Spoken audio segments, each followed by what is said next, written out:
একটি গ্রামে সবাই তৃষ্ণার্ত ছিল। এক ফোঁটা পানির জন্য গ্রামের সবাই হাহাকার করতেছিল। এই গ্রামে থুমথুম নামে একটি গরিব লোক তার গর্ভবতী স্ত্রীকে নিয়ে থাকতো। তারা দুইজনে অনেক তৃষ্ণার্ত ছিল। অন্যদিকে থুমথুমের সৎ ভাই টোটাল গেমিং ধনী ব্যক্তি ছিল এবং তার সুইমিং ভর্তি পানি ছিল। আর ওই পানিগুলো স্বর্ণের বিনিময়ে গ্রামবাসীদের কাছে বিক্রি করত। আর্য ভাইয়ের মনে তার ভাই বউদের জন্য একটুও দয়া মায়া হয় না, উল্টো আরো তাদেরকে দেখে অনেক মজা নিতে থাকে। একদিন থুমথুম একটি গাছের নিচে বসেছিল, তখনই আকাশ থেকে একটি সোনালী রঙের পাখি এসে তার সামনে পড়ে যায়। গরমের ঠেলায় পাখিটির জীবন প্রায় বেরিয়ে যাচ্ছিল, কিন্তু তুমতুমের কাছে অল্প একটু পানি ছিল, সেটাও তার বউয়ের জন্য রাখছিল। কিন্তু পাখিটি যখন ছটফট করতেছিল তখন তুমতুমের মনে অনেক মায়া হয়। সে কোনো কিছু না ভেবেই পাখিটার উপর পানি ঢেলে দেয়, আর পাখিটি পানি খাওয়ার সাথে সাথেই সে পরীর রূপ ধারণ করে। আর এই পরীটা যা বলে দেখলে তো অবাক হয়ে যাবা।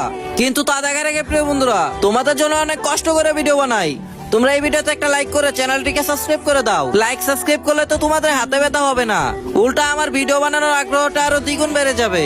আর কমেন্ট বক্সে তোমাদের এই লেভেলটা লিখে যাও। আমি ক্লান্ত হয়ে গেছিলাম, তুমি আমাকে সাহায্য করছো, এই নাও তোমার জন্য এটা, তোমাকে এই সংকটটা দিয়ে গেলাম, এটার তুমি যত্ন নিবে।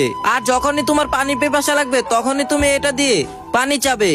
আর একটা কথা শুনো, যখন এটা তোমার প্রয়োজন হবে তখনই তুমি এটা চাবে, কখনোই কোনো কিছুতে লোভ করবে না।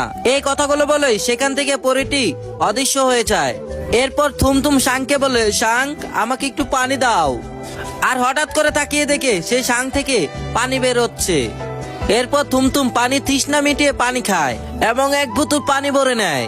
এরপর শাংকে বলে, শাং তুমি এবার থেমে যাও। এরপর অটোমেটিক থেমে গেল। তুমতুম দৌড়াতে দৌড়াতে তার বাসায় যায়। এরপর এই পানি তার বউকে খাওয়ায় এবং এই পানি তার ক্ষেতের মধ্যে ঢালে। কিছুদিনের মধ্যেই সেই ক্ষেতে অনেক ভালো ফসল হয়।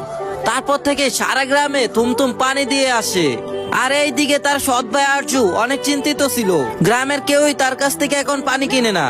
একদিন রাত্রেবেলা আর্য সবার বাড়ি বাড়ি ঘুরে ঘুরে দেখতেছিল, তখন দেখতে পায় একটা বাড়িতে থুমথুম শাং দিয়ে পানি দিচ্ছে। আর এইটা দেখে আর্যর মনে অনেক লোভ হয়। এরপর আর্য মনে মনে চিন্তা করে, আরে যদি এটা আমার কাছে থাকতো তাহলে তো আমি পৃথিবীর সবথেকে কোটিপতি হয়ে যেতাম। এরপর আর্য থুমথুমকে অনেক মারধর করা শুরু করে দেয় আর থুমথুমের কাছ থেকে সেই শাংটা ছিনিয়ে নিয়ে যায়। তারপর সেই জাদু শাংটা নিয়ে একটি বড় পুকুরে যায়। এরপর এই শাংকে বলে, শাং তুমি এটার মধ্যে পানিতে ভরে দাও। আর শাং থেকে অনেক পানি বেরোয়, পুরো নদীটা ভরে যায়।